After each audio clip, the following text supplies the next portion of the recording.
Brachiosaurus from Jurassic Park. Why is this so special? Well, I mean, just take a look at it for a start.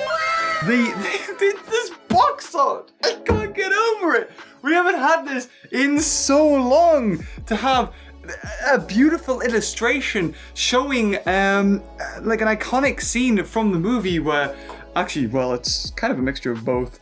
It's when they see the Brachiosaur and then they see the sprawling landscape that shows the other Brachiosaurs and the Parasaurolophus there. And you got Alan Grant, Ellie Sattler, and John Hammond. And here, even in this bit, you've got how big this thing is. This is special because this box art only exists because of the fans. Not just me, but you guys who... Here's a good example. This, even though I haven't actually covered it at all on the channel, is the Jurassic Park original board game.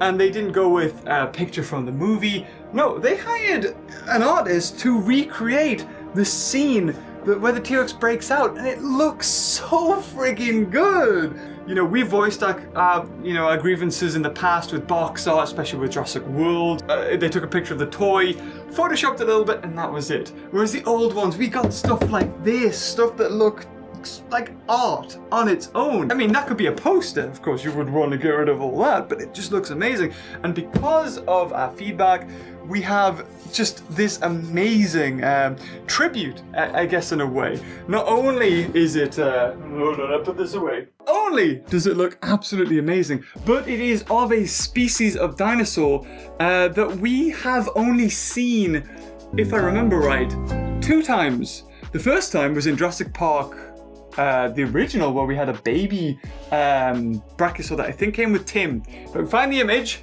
there, I'll put it there. And the second Brachiosaur we had was in the Jurassic Park 3 series with the React attacks. And it was probably about that big. It was the same size as the T-Rex and the Spinosaur. Whereas this one, I think, I could be wrong, but it is made to scale with all the other action figures that you get. So we'll have a little look at the back as well. In fact, the back is... The back looks interesting. It would have been cool to have had, you know, I guess you've got the kid playing with the toy there, but it would have been nice to have, now I'm asking too much, to have a diorama of the Brachiosaurus. But I mean, this is probably how maybe they show it on the shelf. You've got 2 options. It's striking in its own. It is 71 centimeters. And then 28, so that's 28 inches. So this thing is massive. It's bigger, taller. I think it's the tallest toy dinosaur from Jurassic Park franchise, I should say, that we've ever had. Topping the Colossal T-Rex and the Colossal Blue, which I don't think was bigger. But as far as mass goes, I don't think it's the biggest. But how about we don't spend any more time yabbering on, because you've listened to me for years. I can shut up. Let's get this thing out the box. You go in the toilet? Oh, Whitney, we just oh god, that's an odd sight. Pull you out by your neck stub. Do you like it? His head's a little bit small. Right, okay, well, here are the other bits. Oh, that is gorgeous. There's a mouth. Oh, the mouth opens as well. You could have that as a mount, couldn't you?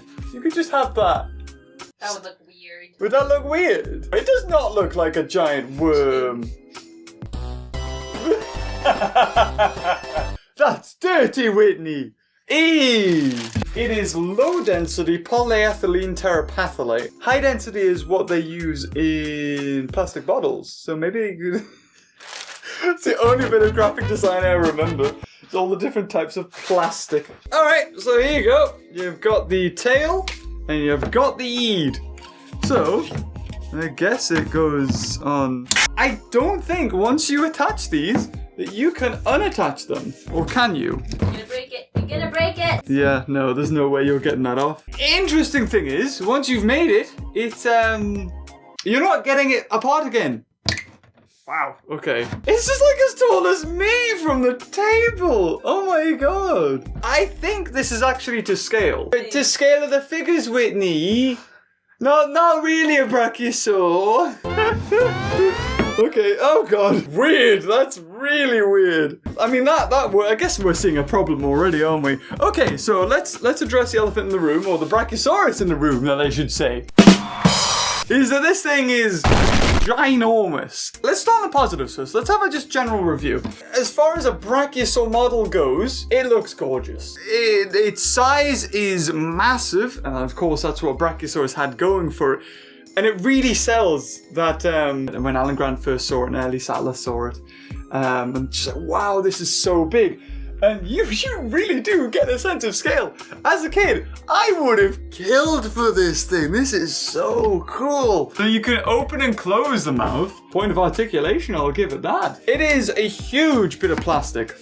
There's no denying that. And as far as space goes, I can only see this thing existing in a collector's area. And I mean, even collectors, you've got shelves. You don't have shelves that wide. Or a children's playroom, like, or area or bedroom. It would just be stuck in the corner. But as far as legs go, they have two, I think, click-in points, which is one at the bottom and one at the top. So that's quite nice. So they can keep steady. So you're not going to have this massive thing toppling over and crushing your toddler. Wow, they move all the way backwards. Would you look at that? Also, they've got the scan code. Scan the code, Whitney. Focus on the code. He's also got a number on his butt. I don't know why you would want a Brachiosaurus. Maybe it's dead and the T-Rex is like pulling its leg. Well, that would be definitely dislocated if it's around there. So, and the other biggest point of articulation really is the neck. He goes from teetotal to wasted within 2 seconds. It looks incredibly unsightly. Obviously, this is supposed to be like, oh, yay, he's having a drink of water. No. That is probably the best you're going to get away with it looking all right. Think about that much before he becomes Hunchback of Jurassic Park. Also, they've painted on the bit of plastic that wouldn't normally be seen in its neutral position, as well as on the underneath, so that's quite nice. Looking at that already, if you zoom in on that, Whitney, damn, I really wish I'd caught that when I got it out of the box, if that was already scratched or not.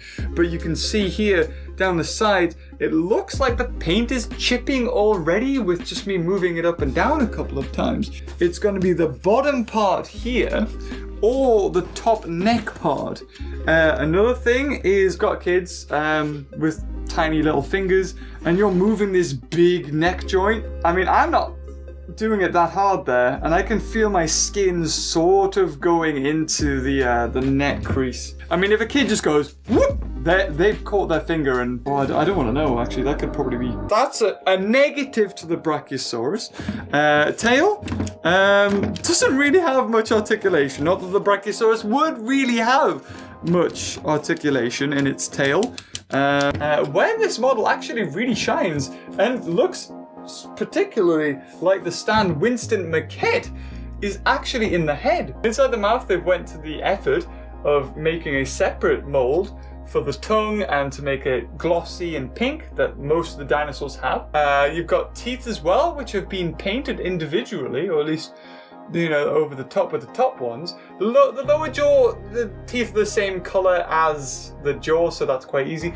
But with the top one, they've definitely painted just the teeth and not actually splashed too much on the head. There is actually a little bit of overspray on this side. Maybe I'll show it in a close-up. The head details and that mold is just really, really spectacular. I don't know if it looks too much like the one from Fallen Kingdom. Not that I had too much of a good look at it, but I feel like I've seen that shot. I've 100% seen that Brachiosaurus before. Now, let's have a comparison against other dinosaurs. Jurassic Park Dilophosaurus. One of the best toys that would squirt out water. That actually looks very to scale. How about we go for a Jurassic World Fallen Kingdom Dilophosaurus? Again, that works, and you can even stomp on it if you want to. I guess that's what a lot of kids are going to do, aren't they? They're going to just... The Triceratops from the Jurassic Park original franchise. Yeah, that looks about right. I feel like I've never worked with a toy so big and jumping all around. How about the T-Rex from the original kennel line? How does that one stack up? We'll move the Triceratops ahead. Yeah, that looks really good. That's awesome. Bigger, the Bull T-Rex from the Lost World line. Actually, well, I say bigger, it's kind of tilting downwards. You could get a T-Rex and just, you could perform an amazing jump and bite the neck. Stegosaurus. Stomp and Strike T-Rex. Carnotaurus. As far as height goes, you could have probably 3 of these T-Rexes, the Stomp and Strike, standing on top of each other before you get about close to the height. A Brachiosaurus like this isn't just for Christmas. You're gonna have this for a long time. So, parents, definitely think about where this is gonna go. Once your kid decides to not play with it anymore, or collector, how big are your shelves? I mean, I'm quite lucky. I've got this big space here. I could... Actually, that looks really good. It doesn't look too bad at all. In closing, I think this Brachiosaurus, for what it is, it's an amazing toy. I wouldn't even call it a toy. It's more like a statue. It's what everyone wants out of a Brachiosaurus. It's big, it's a spectacle, it takes up space, and it leaves an impact. Any kid who's playing with any scenario, you know, when they see this thing, it could be an amazing thing for, you know, the military to take on or to transport or for some sort of dinosaur fight. Because of that, unfortunately, we're left with the problem of it's a little bit too big, and the fact that we can't really take the neck off is something that Mattel probably could have thought of. Some sort of detach button would be nice, and even then, you could have it got ripped apart by other dinosaurs. Bah, the neck's gone. You've got a rubber tail there. That's quite interesting. You've got a rubber part of the tail. It is the same plastic as what they've used in previous. Kids play rough, they throw. I don't know how long that's gonna last, especially with something this big. It's not actually too heavy in comparison, really, for its size. And also it's fairly expensive for what it is, which really is just a glorified giant bit of plastic. It looks amazing. It's a love letter to the fans. The box itself is beautiful. The sculpt is amazing. The paint job doesn't need to be too complicated. It looks great. And yeah, I'm gonna leave it here. But if you enjoyed this video, leave a like. Until next time, I'll see you later. Oh, bye-bye.